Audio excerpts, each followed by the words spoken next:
শীত আসছে। উঠোনে শীতল পাটি বিছিয়ে এখন লেপ রোদে দেবার সময়। মা আমার লেপ কম্বল রোদে দিচ্ছেন, ওষার লাগাচ্ছেন, কোলবালিশে তুলো ভরছেন। উঠোনে তুলো ধুনছে ধুনুরিরা। শীত এলেই মার এমন দমনা ফেলা ছুটোছুটি শুরু হয়ে যায়। এবারে শীতেও রোদে শুকনো লেপ এনে বিছানায় গুছিয়ে রেখেছেন মা। এবারে শীতেও আচারের বয়াম রোদে দিচ্ছেন। এবারে শীতেও ভাপা পিঠে বানাবার হাঁড়ি ন্যাকড়া জোগাড় করছেন। কার জন্য?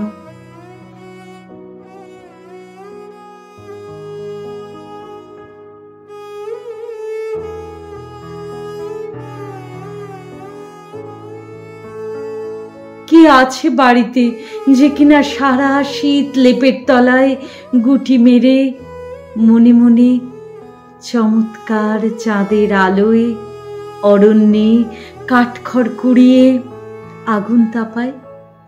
আমি ছাড়া কে আছে বাড়িতে যার জন্য মিনিট পর পর ধোঁয়া ওঠা চা, মুড়ি ভাজা, আর দুপুর হতেই আম বা জলপাইয়ের আচার, ভোরের খেজুর রস আর পিঠে পুলি? কার জন্য? এবারে শীতে আমি স্ক্যান্ডিনেভিয়ায় বরফে আর অন্ধকারে ডুবে আছি। জানি ফেরা হবে না আমার।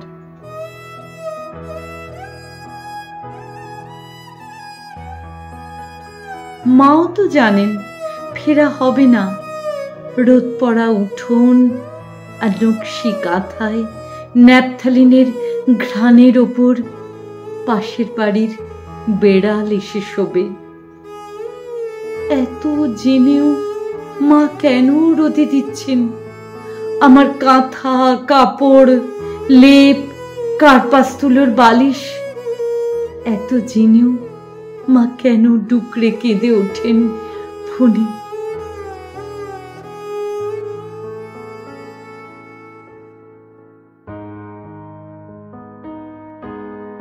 যখন আমি পৃথিবীর শেষ প্রান্ত থেকে সুখবর দিই ভালো আছি, অবুঝ আমার মা আঙুলের কড়ায় গোনেন দিন। বারান্দায় দাঁড়িয়ে থাকেন অপেক্ষায় আর আচমকা প্রশ্ন করেন, কখন আসছো তুমি? তুমি তো ঘুমোবে এখানে। তোমার বিছানায় গল্প শুনতে শুনতে নন্দীবাড়ির ভূতের আর বনের কাঠুরের আর ব্যাং রাজকুমারীর।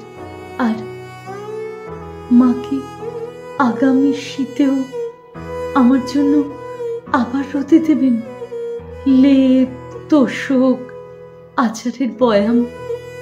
আর দরজায় টোকা পড়লে বঁটিতে মাছ রেখে দৌড়ে দেখবেন আমি